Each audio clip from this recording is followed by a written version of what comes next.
আপোনালোকে জানেনে ভাৰতত কিমান মিনিষ্টাৰ আছে? ধৰক defence minister, home minister, prime minister, বহুত মিনিষ্টাৰ আছে। কিন্তু গোটেইকেইটা মিনিষ্টাৰৰ আপুনি নাম জানেনে? এতিয়াতো নতুন ৰাষ্ট্ৰপতিও হ'ল, ৰাষ্ট্ৰপতিৰ নাম জানে? ভাইচ ৰাষ্ট্ৰপতি, ভাইচ প্ৰেচিডেণ্ট, প্ৰেচিডেণ্ট ৰাষ্ট্ৰপতি কয়। এতিয়া উপ ৰাষ্ট্ৰপতি। তে ব'লক আজি এই গোটেইকেইজনৰ নাম আমি জানিবলৈ ভিডিঅ'টো আৰম্ভ কৰোঁ। প্ৰথম কওঁ আমাৰ ৰাষ্ট্ৰপতি প্ৰেচিডেণ্ট। প্ৰেচিডেণ্টৰ মাজতে ইলেকশ্যন হৈছে, এওঁ আমাৰ ৰাষ্ট্ৰপতি বুলি ঘোষণা কৰে। মানে এতিয়াৰ পৰা আমাৰ ৰাষ্ট্ৰপতি কোন হয়? দ্ৰৌপদী মুৰ্মু। এইফালে বতৰ ৰ'দ দি আছিলে, ঘপকৈ আকৌ বৰষুণেই দিলে। বাৰু যি নহওক, ঠিকে আছে, বৰষুণ দিছে, অকণ ঠাণ্ডা পৰিব।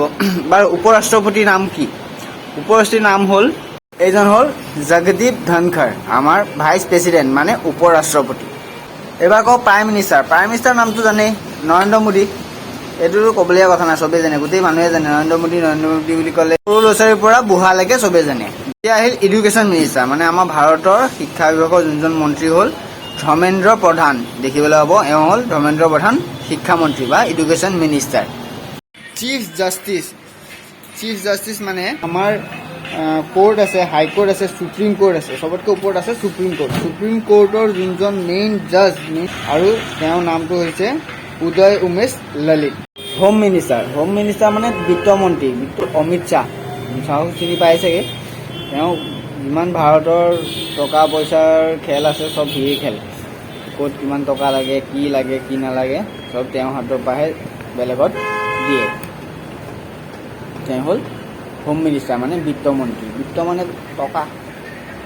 ডিফেন্স মিনিষ্টাৰ মানে প্ৰতিৰক্ষা, যোনজন মন্ত্ৰী, প্ৰতিৰক্ষা মন্ত্ৰী বুলি কয়।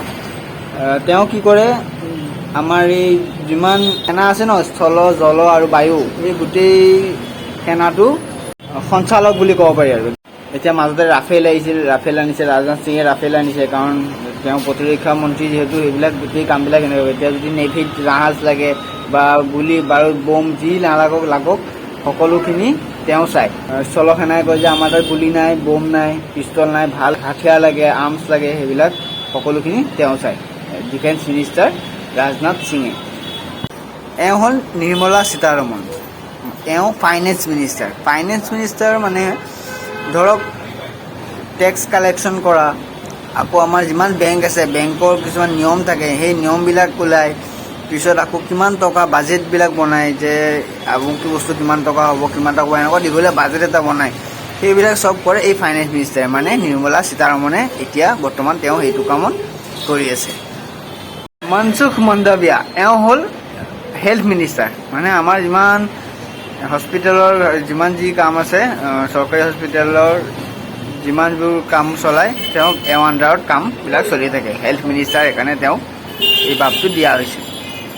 আমাৰ RBI মানে ৰিজাৰ্ভ বেংক অফ ইণ্ডিয়াৰ যোনজন গভৰ্ণৰ হয়, গভৰ্ণৰজন হ'ল শক্তিকান্ত দাস। অসমীয়া নেকি, দাস লিখিছে ন, নাজানো, হ'বও পাৰে। আৰু যি নহওক, তেওঁ RBI একদম মেইন পদত থকা এজন ব্যক্তি, যোনজনৰ নাম হ'ল শক্তিকান্ত দাস। RBI গভৰ্ণৰ হয়।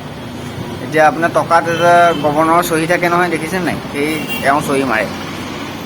আৰু ফৰেষ্ট মিনিষ্টাৰ ভূপেন্দ্ৰ যাদৱ। ঠিক তেনেকৈ ল মিনিষ্টাৰো থাকে। ল মিনিষ্টাৰ হ'ল কিৰেণ ৰিজিজু। ঠিকেই কৈছোঁ নেকি? কিৰেণ ৰিজিজুৱে ক'ব। আৰু যদি আপোনালোকে নতুনকৈ আহিছে, চেনেলটো ছাবস্ক্ৰাইব কৰি ল'ব আৰু কাষত থকা ঘণ্টা বাটনটো দবাই অল অপশ্যনটো দবাই দিব। আৰু লাষ্টলৈকে চোৱাৰ বাবে বহুত বহুত ধন্যবাদ।